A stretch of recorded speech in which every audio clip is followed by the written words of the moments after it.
¿Qué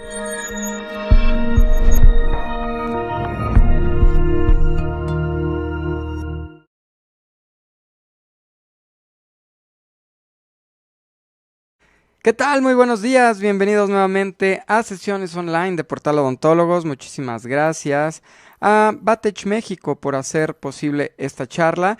Y bueno, pues gracias también a todos ustedes que están conectándose desde las distintas ciudades y desde los distintos países. Estamos conectados con el doctor Víctor Pardo Juárez, vamos a presentarlo y bueno, pues vamos a darle la bienvenida. El doctor cuenta con licenciatura de la Universidad Michoacana de San Nicolás de Hidalgo, especialidad en radiología oral y maxilofacial, Universidad Científica del Sur, Lima, Perú, pasante internacional en tomografía Cone Beam y sus aplicaciones clínicas, Universidad Científica del Sur, Lima, Perú, miembro fundador de la Asociación Mexicana de Radiología Oral y Maxilofacial, de la American Academy of Oral and Maxillofacial Radiology, de la Association of Dentomaxillofacial Radiology, autor de múltiples publicaciones, speaker del Instituto Batech, instructor de diferentes cursos y ponente de diversas conferencias y catedrático invitado en diferentes cursos de posgrado, entre otras actividades. Ahí está en pantalla de igual forma. Muchísimas gracias nuevamente, doctor. Y bueno, pues le cedemos el micrófono para entrar de lleno a su conferencia. Adelante y bienvenido. Gracias, Humberto. Bueno, pues buenos días a todos. Quiero agradecer a Batech, al Instituto de Educación de Batech, por la invitación. Agradecer a Portal Odontólogos por las facilidades otorgadas y al público que está ahorita conectándose.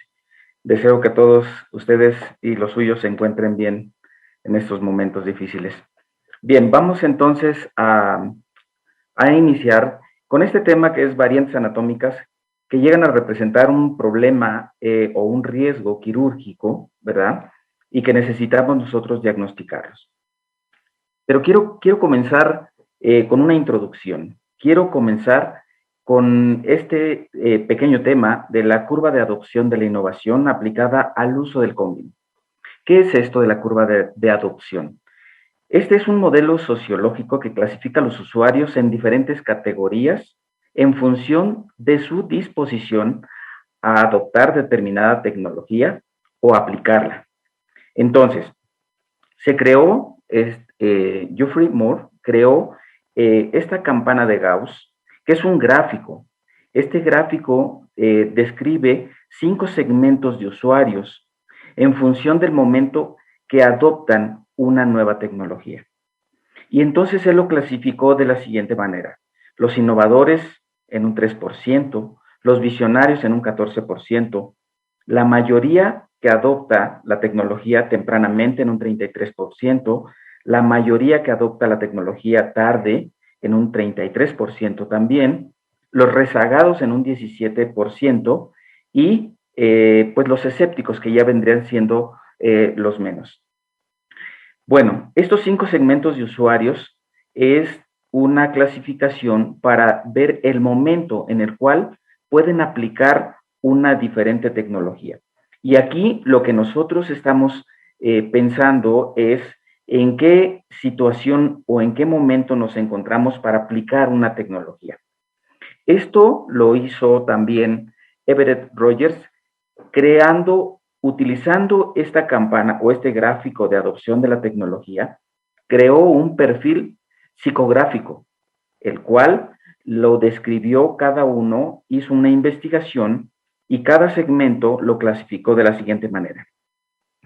Ese 3% de innovadores son aquellas personas con un estatus social elevado, generalmente son líderes de opinión, y debido a que tienen gran liquidez financiera, pues asumen muchos riesgos.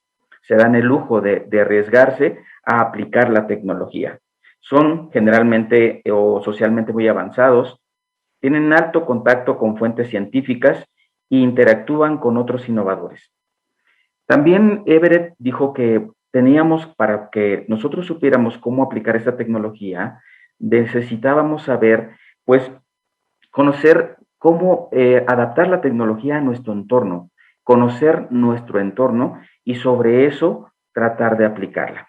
Los visionarios, este 14% de Geoffrey lo dijo que eran unas personas con alto grado de liderazgo, con una clase social alta, generalmente tienen una liquidez financiera buena, son muy sociales, generalmente tienen licenciatura, maestría, generalmente son líderes de opinión.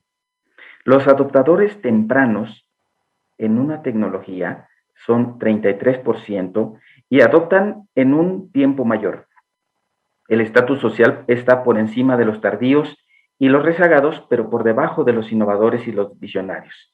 Generalmente se apoyan en los primeros adoptadores para empezar a conocer la tecnología o para empezar a desarrollarla. Rara vez tienen posiciones de liderazgo, tienen menos liquidez financiera que los visionarios y después de adoptarla, la usan regularmente. Los tardíos son el 33% también y la adoptarán después del promedio. Adoptan con un alto grado de escepticismo, son muy renuentes. El estatus social por debajo del promedio, tienen menos liquidez financiera y se apoyan en los adoptadores tempranos y muy poco liderazgo de opinión. Los rezagados son los últimos en adoptar estas innovaciones. Puede ser poco o nada de liderazgo de opinión, tienen una aversión al cambio, generalmente son de edad más avanzada, son muy tradicionalistas y el estatus social y económico más bajo de esta tabla. Entonces, ellos dijeron que era importante saber en qué momento nosotros tenemos que adoptar o aplicar aquella innovación. Y en el caso de los productos o servicios que generan economía, eran los que nosotros teníamos que estar al pendiente para poder saber en qué momento aplicarlos conociendo nuestro entorno. Porque no es lo mismo utilizar o adoptar una tecnología tan rápido como, por ejemplo, la última computadora o el sistema de calentadores solares o energía solar en la casa o en el negocio y dejar la tecnología que nos produce dinero al final. Entonces, tenemos que conocer nuestro entorno para empezar a conocer cómo poder aplicar las últimas tecnologías en nuestra práctica clínica para que nosotros podamos generar economía.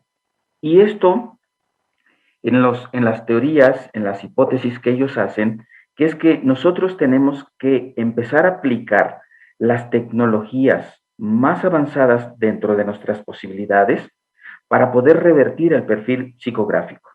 Entonces, tenemos que caminar desde el lado derecho hasta el lado izquierdo lo más aprisa que se pueda, pero con aquellas tecnologías que nos generen valor, que nos generen un estatus económico, porque el estatus económico en un momento dado es la llave que va a abrir cualquier otra situación sociocultural.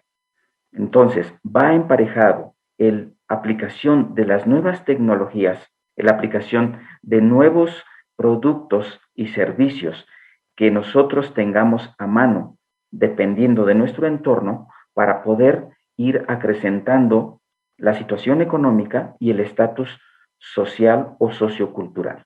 Entonces, estando de un bajo estatus, se supone que aplicando esta gráfica, aplicando todas estas teorías, nosotros tendríamos que ir encaminando o encaminados a revertir ese perfil psicográfico y llegar o avanzar de una manera más aprisa hacia un alto o un mediano estatus.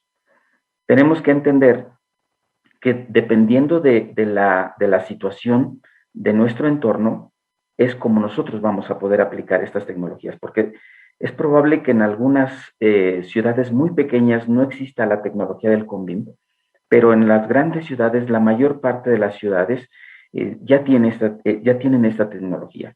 Y entonces hay que empezar a dividir los segmentos que en los estudios que leí es segmento paciente, segmento clínico y segmento centro radiológico.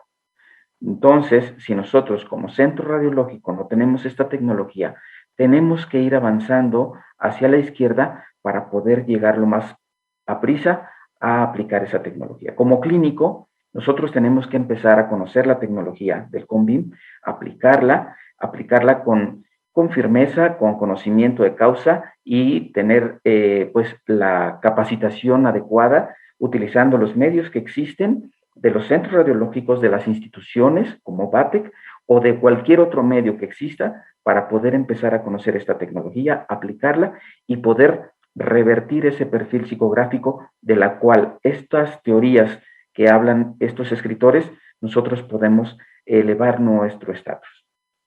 Bien, así que si nosotros empezamos a comenzar a aplicar, si comenzamos a aplicar estas tecnologías, bueno, pues lógicamente que de ese perfil psicográfico, de estar solamente haciendo con tecnología 2D, empezamos a aplicar estas tecnologías de 3D gradualmente, dependiendo de la situación que tengamos, de la situación o de la posición socioeconómica de la sociedad donde nos encontremos, vamos a empezar a revertir esa situación y vamos a tener un elevado estatus sociocultural y económico. Bien, vamos a entrar de lleno, después de esta pequeña introducción, a las variantes anatómicas que plantean un riesgo quirúrgico. Y bueno, existen aquellas, pues la mayoría tienen poca o ninguna importancia clínica, pero existen otras variantes anatómicas que pueden crear complicaciones o daño iatrogénico o que van desde una parestesia hasta desenlaces catastróficos durante los procedimientos quirúrgicos. Entonces, nosotros sabemos que el CONVIM, ¿verdad? Debido a su alta definición, debido a su alta resolución, pues nos va a permitir obtener mucha información, identificar variantes con una mayor facilidad, conocerlos, identificarlos y evitar errores al interpretarlos. Muchas imágenes normales pueden llegar a confundirse con variantes anatómicas que son normales, ¿verdad? Pero que simulan enfermedades. Entonces tenemos que empezar a reconocer lo que es sano para diferenciarlo de lo enfermo. Bueno, hay muchas clasificaciones de variantes anatómicas. Hay variantes anatómicas que la clasificación debido al riesgo que representan, debido a la especialidad, es decir, los agrupan por especialidades, los agrupan por área anatómica o por categoría. Yo escogí en esta ocasión hablar por categoría. Y así que si hablamos y seleccionamos estas variantes anatómicas por categoría, tendríamos el curso anómalo de nervios, neumatizaciones óseas anormales, dehiscencias y asimetrías óseas y trayecto anómalo de vasos. Lógicamente que algunas de ellas no pertenecen a nuestro territorio, pero de igual manera los vamos a mencionar. No los vamos a describir completamente para que no se piense que estamos invadiendo un territorio que no nos corresponde, ¿de acuerdo? Así tenemos entonces dentro del área maxilofacial, tenemos el curso anómalo de nervios.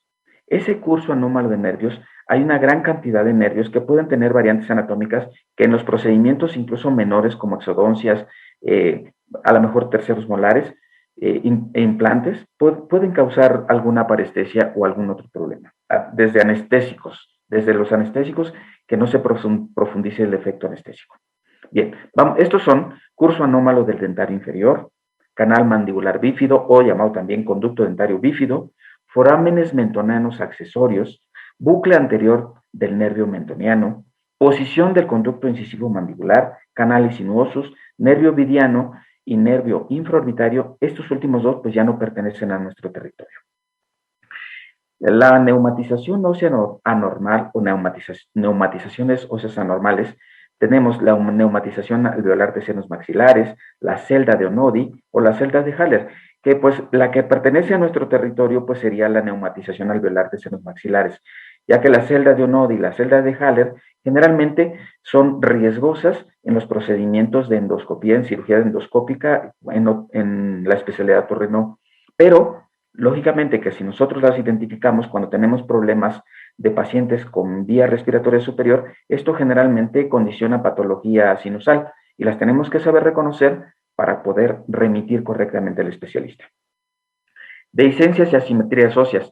Dehiscencia, esto ya no pertenece, ¿verdad?, a nuestro territorio. De igual manera los vamos a mencionar. Dehiscencia focal de la pared orbitaria, configuración anatómica del techo etmoidal, dehiscencia ósea del canal del nervio facial, que ya son pues variantes anatómicas que sí corre peligro la vida del paciente en caso de tener una desaveniencia en el momento de la cirugía. Trayecto anómalo de vasos, lógicamente que también está fuera de nuestra área, la dehiscencia focal de canal de la arteria carótida interna. Bien, vamos a empezar con el curso anómalo del conducto dentario inferior. La localización generalmente es a nivel de tercer molar. La prevalencia generalmente es del 25%. Los factores de riesgo, cualquier procedimiento quirúrgico, ya sea pues exodoncia o extracción quirúrgica de un tercer molar, incluso un implante. Consecuencias, pues un daño iatrogénico temporal o permanente, como podría llegar a ser una parestesia, ¿verdad? Así tenemos nosotros que tratar de ubicar correctamente el dentario inferior, sobre todo cuando se encuentra muy cercano a nuestra área de trabajo. En el momento que nosotros localicemos el dentario inferior, vamos a poder hacer un procedimiento quirúrgico con más exactitud, más limpia y sin estar pensando que se va a lesionar. Existen variaciones donde el conducto dentario inferior se encuentra entre los cuerpos radiculares o dentro del lápiz, es decir, hay una dilaceración y lógicamente que cuando las raíces están sin fusionarse, puede llegar a jalarse ese conducto dentario inferior.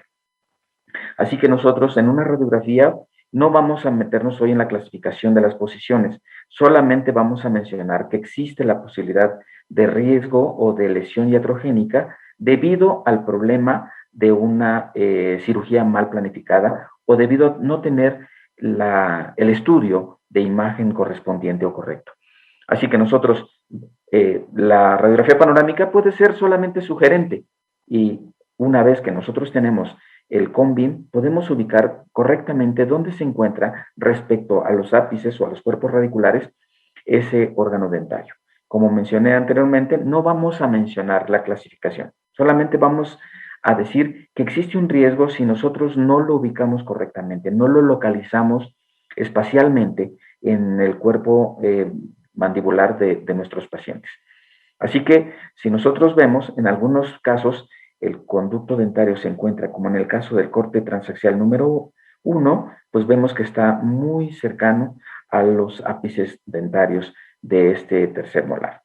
Así que hay una gran cercanía que nosotros podemos evitar muchas lesiones en un momento dado si nosotros sabemos exactamente hacia dónde está el conducto dentario y hacia dónde puede ser luxado ese diente o si hay necesidad de ser seccionado para que no vaya a crear o a generar un problema mayor en el momento de la extracción. Si nosotros también sabemos si existe una tabla, ¿verdad?, muy delgada, una cortical muy estrecha, pues también eso puede poner en riesgo el conducto dentario.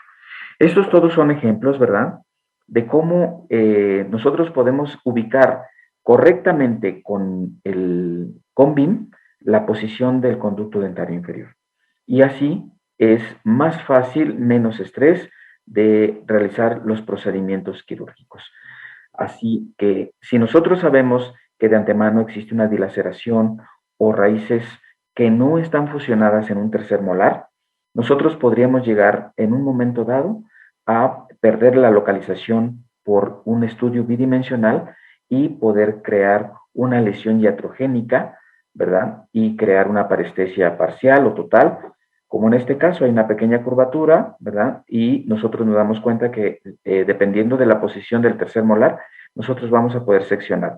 No queremos tener sorpresas y que al no tener un estudio adecuado, como en este caso, ¿verdad?, se perdieron las corticales del dentario, el paciente parece ser que tiene un problemita por ahí de parestesia.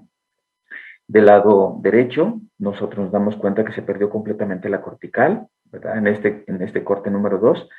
Y en el lado izquierdo nos damos cuenta que también se perdió la cortical en el corte número 5 e incluso hay unos secuestros óseos, ¿verdad?, hacia la cortical lingual. Entonces, no queremos encontrarnos con sorpresas a la hora de estar trabajando, reducir nuestros tiempos de trabajo, reducir el protocolo quirúrgico, que se haga más sencillo en el momento en el que nosotros tengamos una planificación correcta y saber dónde están las estructuras anatómicas espacialmente en el área que nosotros vamos a trabajar. El canal mandibular bífido. Esta es una variante anatómica que ocasiona fallas anestésicas y que en algunas ocasiones puede llegar a presentarse accidentes quirúrgicos. Puede ser uni o bilateral. La prevalencia desde el 15.6 hasta el 64.8%. Los factores de riesgo, cualquier procedimiento en la zona retromolar. Las consecuencias pueden ir desde una falla en la técnica de anestesia hasta una neuropatía iatrogénica, parestesia, sangrado, etc. ¿Sí?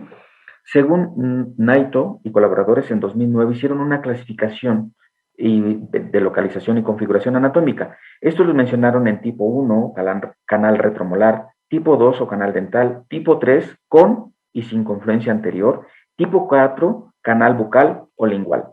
Y entonces aquí tenemos el tipo 1 o canal retromolar. Esta es una bifurcación en la región de la rama ascendente, ¿verdad?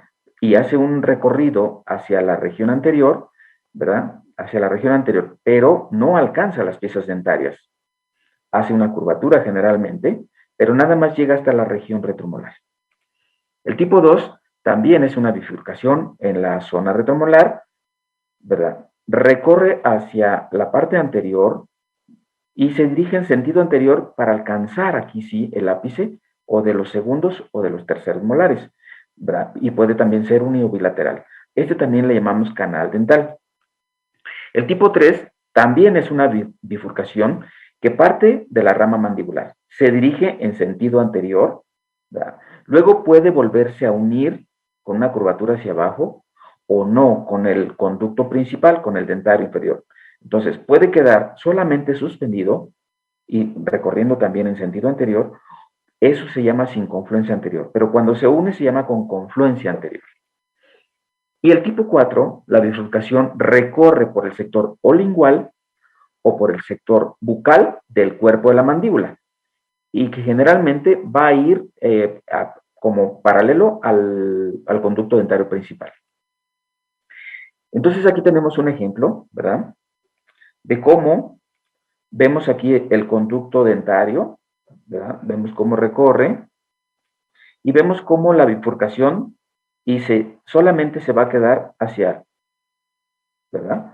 Hacia la región retromolar, pero no va a conectarse con ningún órgano dentario. El tipo 2 también, este sí parece al que alcanza la raíz de los ápices. Viene el conducto dentario, ¿verdad? Y viene y conecta así. Entonces, este es el tipo 2 en el que sí va a alcanzar el ápice o del segundo o del tercer molar. Tenemos sin confluencia anterior el tipo 3, que sería que solamente viene aparte de la rama, ¿verdad? Generalmente, y viene y solamente es el recorrido hacia la parte anterior. Aquí está el dentario, pero no se va a conectar con los órganos dentarios. El tipo 3, con confluencia anterior, ¿verdad? Aquí viene y viene como se ve perfectamente bien el dentario y se ve como parte de la rama sale en sentido anterior y se vuelve a unir más adelante en el canal, en el conducto principal. Aquí tenemos entonces el tipo 4, ¿sí? Este es el tipo retromolar, que emerge también igual, pero solamente se queda en la zona retromolar y hace una curvatura, ¿verdad? Aquí se ve cómo viene perfectamente el conducto dentario y solamente hace un recorrido, pero este no se va a conectar con ningún órgano dentario. Bien, los forámenes mentonéneos accesorios. También ¿verdad? Es una variante anatómica que tenemos que tener precauciones en los procedimientos quirúrgicos, sobre todo de extracciones de dientes supernumerarios, dientes retenidos, impactados, implantes. Generalmente se localiza en la cortical externa del cuerpo mandibular, desemboca con dirección hacia arriba y hacia atrás, puede variar desde el canino hasta el segundo premolar. La prevalencia va de más o menos un 14.3%. Los factores de riesgo, cualquier intervención en esta área. Las consecuencias pueden ser lesiones temporales o permanentes en el nervio mentoniano. Pero para poder ubicar nosotros dónde se encuentra ese conducto accesorio, necesitamos primero tener la localización correcta de la posición del foramen mentoniano. Y para esto hay una clasificación donde aquí estamos el conducto dentario inferior en amarillo, ¿verdad? El conducto mentoniano en rojo y en azul el conducto incisivo mandibular. Entonces, tenemos la primera medición que sería la distancia del foramen mentoniano a la línea media de la mandíbula. Después, en el número 2, tenemos la distancia del foramen mentoniano al borde inferior de la mandíbula. En el número 3 tenemos la ubicación del foramen mentoniano en relación a las raíces de los dientes. ¿Dónde se encuentra? ¿En qué posición se encuentra respecto a las raíces de los órganos dentarios? La forma, si es ovoidal, en el número 4, o si es redondeada. En el 5, la ubicación del foramen mentoniano en el plano horizontal. Y por último, en el 6, la ubicación del foramen mentoniano en el plano vertical. Primero tenemos que tener esta ubicación para poder hacer el esquema de ubicación de los conductos accesorios. Y así nosotros tenemos, para conocer la ubicación del foramen mentoniano en el plano vertical y horizontal, tenemos que puede ser superiormente, ¿verdad? Puede ser posterior superiormente, puede ser labialmente, puede ser mesialmente, o puede ser posteriormente. Una vez teniendo esto, ahora sí, ya sabemos, ya tenemos ubicado nuestro foramen mentoniano, ahora sí tenemos que determinar, ¿verdad?, la posición de los forámenes mentonianos accesorios. Puede ser uno, puede ser de cuántos exactamente pueden presentarse, pero lo que sí sabemos es que hay una gran variedad de sitios de emergencia. Entonces, aquí tenemos con este gráfico que puede ser el foramen mentoniano, ¿verdad? Y puede ser anterior al foramen mentoniano, posterior al foramen mentoniano, en una vista axial. Aquí tenemos el bucle anterior del nervio mentoniano y aquí tenemos el conducto principal, el conducto dentario inferior, ¿verdad? Y entonces nosotros tenemos que saber exactamente la ubicación. Ahora, este esquema nos va a determinar exactamente en qué posición nosotros tendríamos, si es posterior superior, posterior medio, posterior inferior, antero superior, anterior medio, anterior inferior, o superior solamente o inferior solamente. Entonces tenemos que tener este esquema para poder determinar cuando se hace la planificación del procedimiento quirúrgico, en dónde se encuentran ubicados o en dónde se encuentra ubicado el foramen mentoniano. Y si es uno o es de los dos lados. Y la única manera o la manera más práctica y sencilla de poderlo determinar sería con un combin. Aquí tenemos un esquema de localización de la posición del foramen mentoniano accesorio, ¿verdad? Y la posición del foramen mentoniano principal. Así que nosotros tenemos que marcarlo, señalarlo y en un momento dado poderlo localizar y ubicar para evitar una lesión que puede traernos una consecuencia que puede ser muy sencilla o muy simple, de fácil recuperación, hasta un procedimiento que puede ser crear un conflicto, ¿verdad? Así tenemos este caso con un doble foramen mentoniano, ¿verdad? Y aquí, bueno, pues lógicamente que tendremos nosotros que hacer la localización, ¿verdad? Dependiendo de siendo nuestro esquema, para poder saber exactamente cuál es la localización de esos forámenes mentonianos accesorios. El bucle anterior del nervio mentoniano. Esta localización varía desde el canino hasta el segundo premolar. La prevalencia es indeterminada. Los factores de riesgo, todos los procedimientos quirúrgicos en esta zona. Consecuencias, generalmente, pues lesiones, lógicamente, que al dentario, ¿verdad? Y consecuencia, pues puede ser una parestesia desde temporal hasta permanente.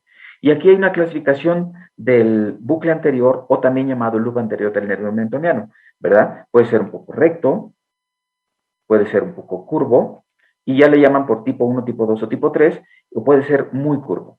Así que nosotros tenemos la posición del borde anterior del bucle anterior del nervio mentoniano, es esta curvatura que tenemos aquí.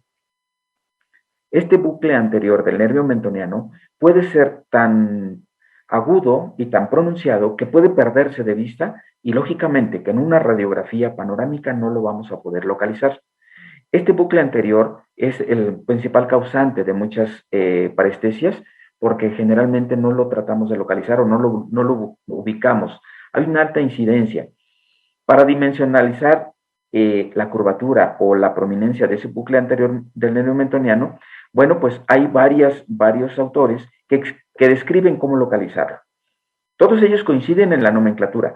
La mayor parte de ellos dicen cómo abreviar y cuáles son las partes de descripción que tienen esas partes del dentario.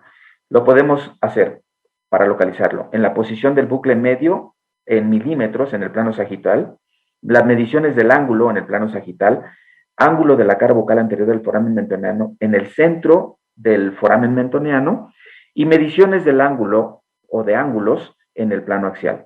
Entonces, para conocer esto y poderlo entender mejor, lo primero que tenemos que hacer es pues localizar, trazar y dibujar nuestro dentario inferior.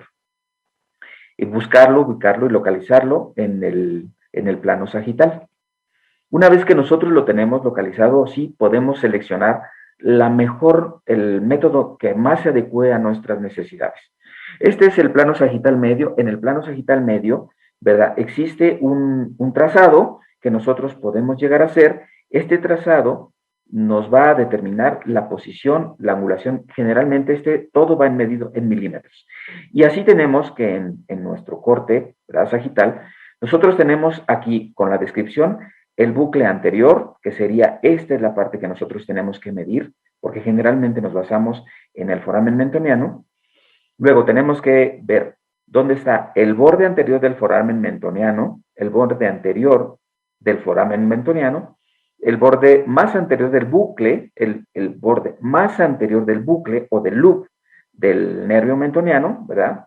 El conducto dentario inferior, el borde inferior del conducto dentario inferior y la distancia que existe entonces del borde anterior del bucle al borde inferior de la mandíbula. Ese es lo que vamos a medir en milímetros y después en el corte coronal nosotros vamos a medir del borde anterior del foramen mentoniano al bucle.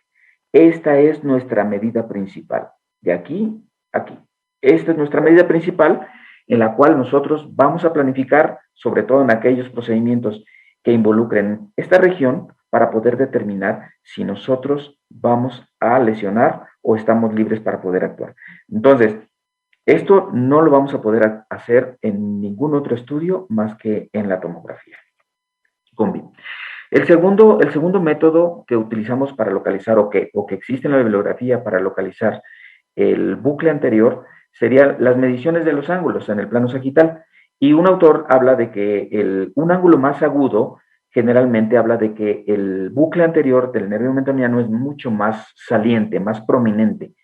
Un ángulo más amplio es menos prominente. Entonces, aquí, este autor mide lo que es el centro del canal mentoniano o del conducto mentoniano con el borde inferior de la mandíbula. Esa es una técnica. Y este autor dice, si tengo un ángulo muy agudo, entonces hago las mediciones en milímetros. Si no, no paso las mediciones en milímetros porque me tardo más en hacerlo. Entonces, hay diferentes posturas. Esta es otra medición que tiene mucha controversia, que es la medición del ángulo en el plano sagital, pero con el dentario inferior. Y tiene mucha controversia porque si se hace el centro del canal mentoniano con el conducto dentario inferior, si ven aquí, este conducto dentario inferior es recto y es posible medirlo. Pero en el caso de que es muy curvo, la gente puede poner, o los clínicos pueden poner el eje pues en la parte más inferior o de donde empieza. Entonces, aquí va a cambiar mucho el ángulo. Y este tiene mucha controversia debido a que los autores no están muy de acuerdo en utilizar esta medición para sacar el ángulo en el plano sagital del bucle anterior. Entonces, esto lo tenemos que entender que no siempre los dos dentarios inferiores van a tener un bucle del mismo tamaño con el mismo ángulo. Entonces, la tercera forma de medir de otro autor es el ángulo de la cara vocal anterior del foramen mentoniano al centro del foramen mentoniano. Hay que localizarlo, pues lógicamente, en el corte axial, ¿verdad? Y entonces aquí se hace que esta es la cara vocal anterior del foramen mentoniano con el centro del conducto. Y cada autor tiene dice por qué es el mejor método para utilizar. Entonces, aquí es cuestión de que cada quien utilice la técnica que crea conveniente, la que sea más práctica, la que sea más útil para poder sacar las mediciones del bucle del nervio mentoniano. En el plano axial, ¿verdad? Hay otra medida que se puede sacar utilizando, que porque es más estable, pero también tiene algunas controversias. Todo esto nos lleva a entender que el bucle anterior del nervio mentoniano pues no tiene simetría, ¿verdad? Del lado derecho con el lado izquierdo. Y nosotros tenemos que entender que si creemos que estamos midiendo uno y va a ser exactamente igual el del lado contralateral, pues lógicamente que vamos a tener un error.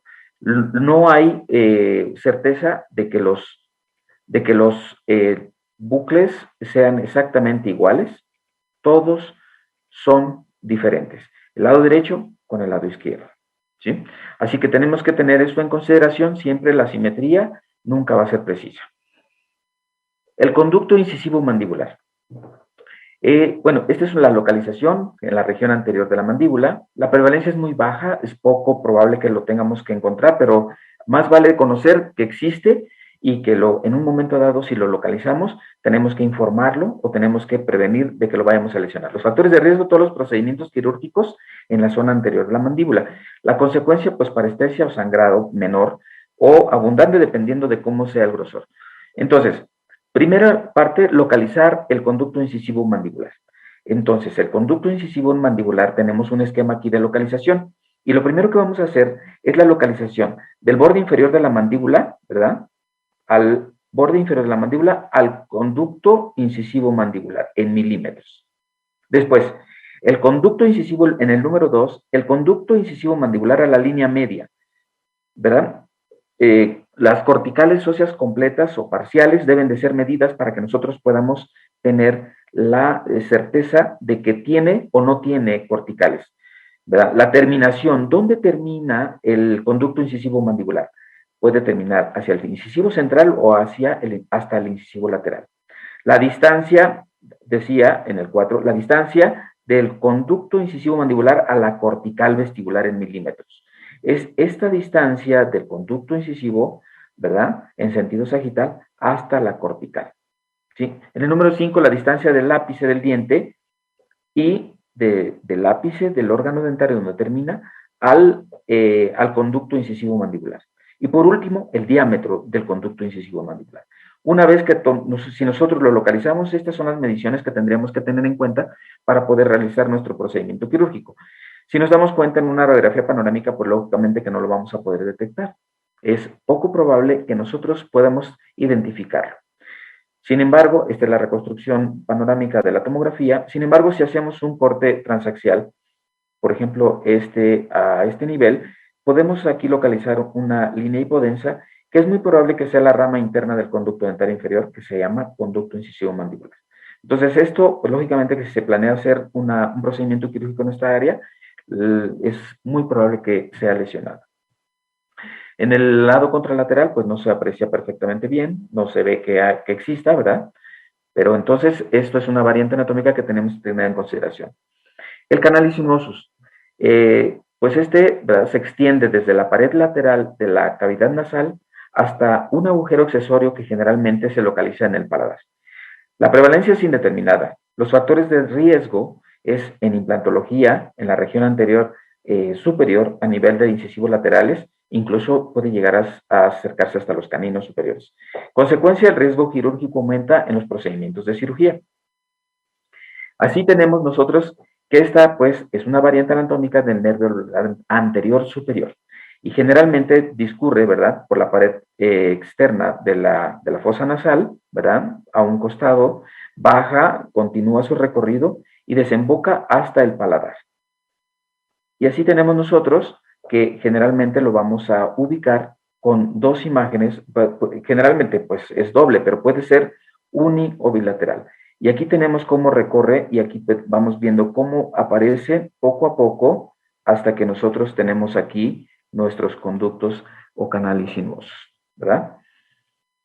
Este es un ejemplo de una localización. Aquí se ve como en esta vista superior, son las mismas vistas las superiores que las inferiores, donde nosotros vamos a poder localizar una imagen hiperdensa, ¿verdad?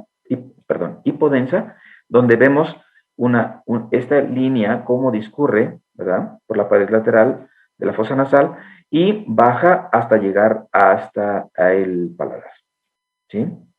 Aquí tenemos el mismo paciente en otra vista, ¿verdad? Donde nosotros vemos aquí la imagen, cómo baja, ¿verdad? Acá se ve perfectamente bien cómo baja y cómo discurre en esta forma y en esta posición hasta llegar al paladar duro.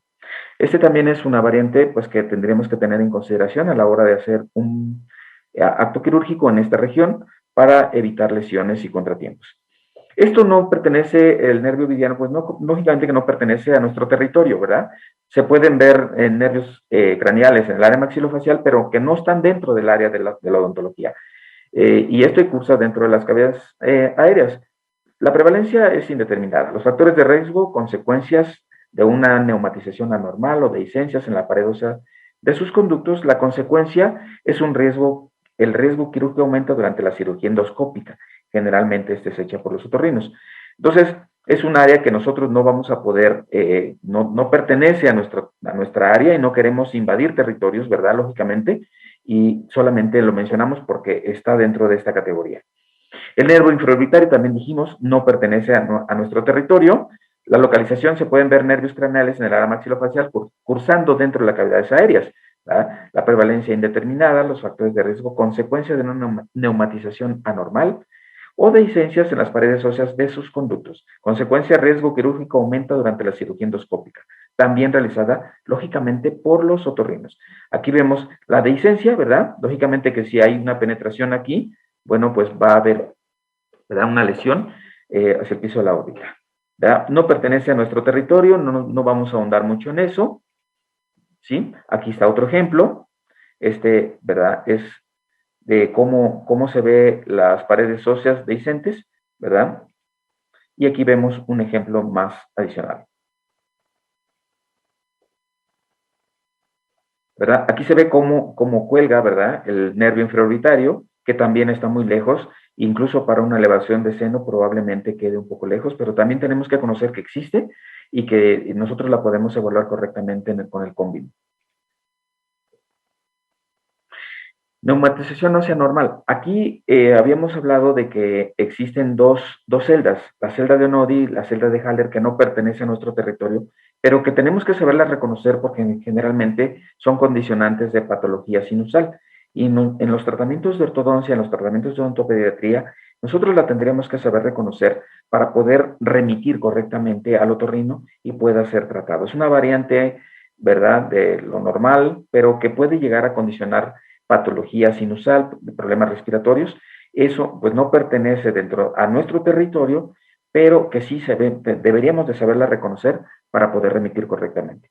Y así tenemos la que sí pertenece a nuestro territorio, sería la neumatización alveolar de senos maxilares.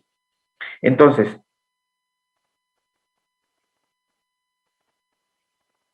la neumatización alveolar de los senos maxilares, la localización pueden ser ambos senos, un seno o ambos senos, ¿verdad? La prevalencia es indeterminada. Los factores de riesgo, todos los procedimientos quirúrgicos o exodoncias, implantología e incluso endodoncias en esta zona. Consecuencia, riesgo de comunicación oroantral. Nosotros podemos, afortunadamente, esto sí lo podemos ubicar en una radiografía panorámica. Es probable que nosotros, si conocemos esto, podemos evitar que haya una comunicación bucosinusal, porque aquí se ve perfectamente bien cómo viene y cómo discurre la basal antral y cómo se ve claramente que algunos ápices radiculares se encuentran tocando la basal y aquí incluso hasta llega muy cerca a la cresta alveolar. Entonces, nosotros tenemos que tener en cuenta esto a la hora de hacer, porque si por ejemplo fuera un paciente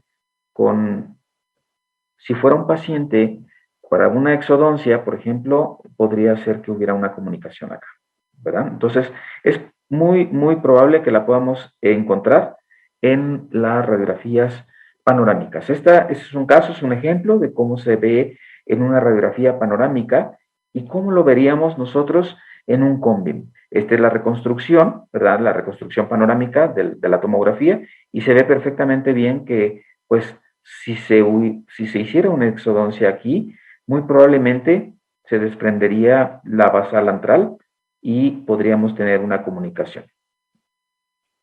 Si nosotros lo viéramos en los cortes axiales, pues veríamos cómo parte de los cuerpos o de los ápices estarían, ¿verdad? Estarían afectando, estarían tocando esa basal antral. Y pues lógicamente que esto podría generar una comunicación bucosinusal y pues evitarnos problemas es lo más importante de la imagenología. Si nosotros conocemos esta variante, es muy probable que no nos va a tocar.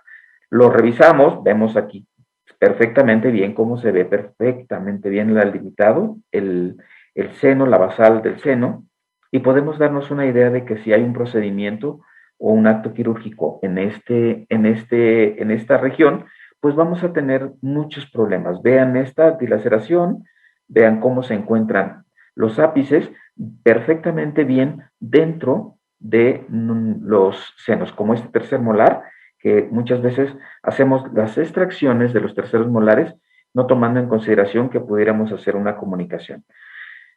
Así que esto lo tenemos que tener muy presente a la hora de que nosotros hagamos una extracción, ¿verdad? Hagamos un procedimiento quirúrgico o incluso un implante, ¿verdad? Porque si a la hora de sacar esto y un implante post-extracción, lógicamente que esto nos va a fallar. Los implantólogos generalmente tienen muy bien identificado esta anomalía y la saben reconocer perfectamente bien, pero en la práctica general probablemente esto sea un poco menos frecuente encontrarlo. Así que vean cómo se encuentran, ¿verdad? Aquí se ven los cortes axiales, aquí se ven el corte coronal, ¿verdad? Perfectamente bien identificado que se encuentra una neumatización alveolar perfectamente bien definida. Aquí vemos lógicamente que una lesión, ¿verdad? Aquí tenemos otro caso, ¿verdad? Donde podemos identificar perfectamente bien que los ápices, ¿verdad? Se encuentran completamente dentro del seno, ¿verdad? Entonces, aquí, pues lo importante sería prevenir que vaya a haber una comunicación, ¿verdad? En caso dado o un procedimiento de una endodoncia, incluso puede llegar a generar aquí una infección. Todos estos cortes, ¿verdad? Sagitales, se puede identificar perfectamente bien cómo se encuentran los tercios apicales dentro de la basal antral.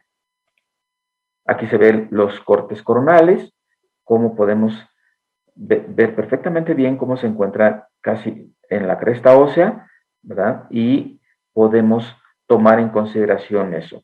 Por ejemplo, aquí no se tomó en cuenta, ¿verdad? Se hizo una exodoncia y lógicamente que se hizo la comunicación bucosinusal, donde se perdió la pared vestibular, la pared posterior aquí del seno, ¿verdad? Ya que hay una lesión, ¿verdad? Una sinusitis bucosinusal.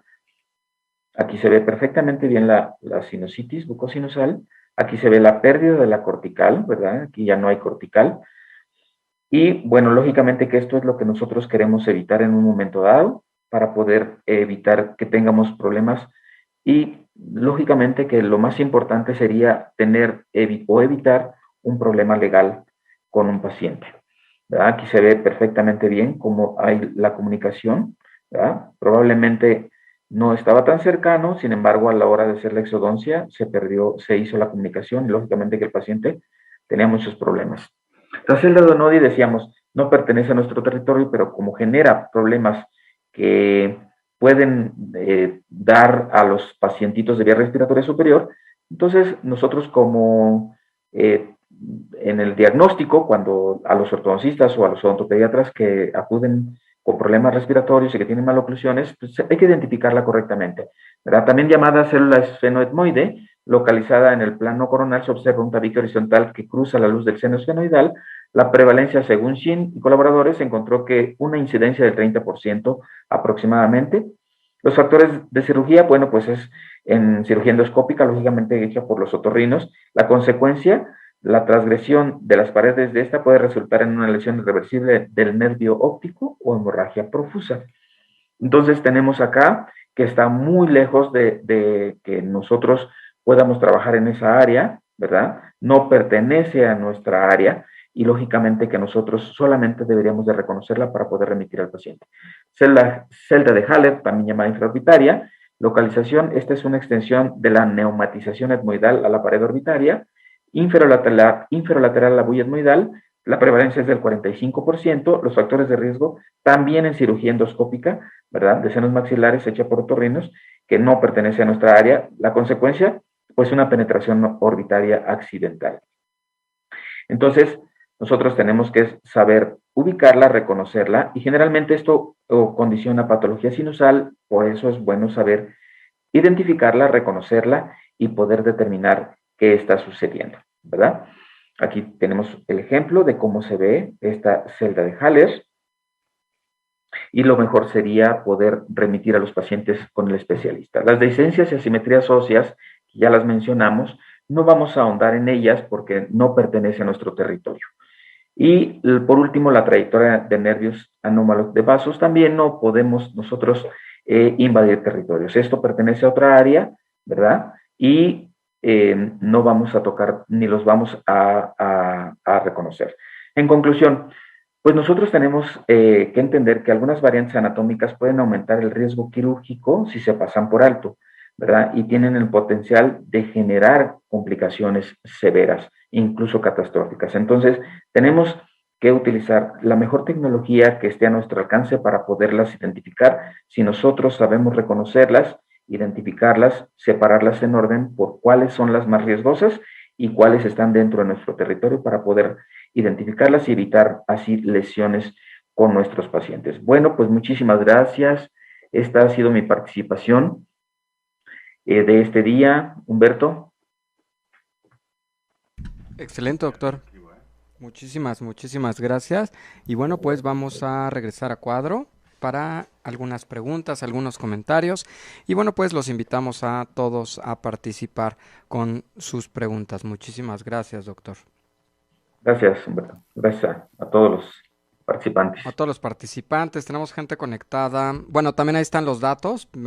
Ahora sí que como por partes. Primero ahí están los datos, por si tienen alguna pregunta en particular con el doctor. Y también en los chats, ahorita ponemos los links de tanto de Batech México como de el doctor. Ahí también ponemos el link, las redes sociales, etcétera, ¿no? Y también los invitamos a que visiten todas las sesiones anteriores que tenemos de Batech México, están en su perfil y ahí están en todos nuestros canales, ¿vale? Ahí para que puedan interactuar con esto, que es la verdad es que es un tema súper interesante y bueno, pues definitivamente hay que utilizar un buen equipo. En este caso, bueno, Batech es una gran solución, ¿no? Ahí estábamos viendo la publicidad que estaba saliendo durante la charla y veíamos igual y si nos puede platicar un poquito del nuevo software de la 9. Creo que sería interesante esa parte para que todos la empiecen a conocer, ya que es algo nuevo. Sí, yo creo que se tienen que acercar, ¿verdad?, al instituto para que toda la gente que tenga bien interesarse en estos softwares les den una capacitación, hagan una cita, ¿verdad? Y tienen que hablar con el instituto, ¿verdad? Con el área de educación para que le preparen un webinar especial para su especialidad o su equipo de trabajo, ¿verdad? De lo que necesiten. Claro, sí, muchas gracias. Ahí también está siempre el equipo Batech respondiendo a todas estas dudas. Y bueno, también igual si tienen algún tema en el cual quieran que se hable específicamente, bueno, pues con todo gusto hacemos nosotros llegar esa petición. Y estamos leyéndolos, permítanos. Tenemos a gente en Perú conectada también que le mandan saludos, en Texcoco, muchísimas gracias. En Puebla, Lázaro Cárdenas, muchísimos de los saludos y felicitaciones.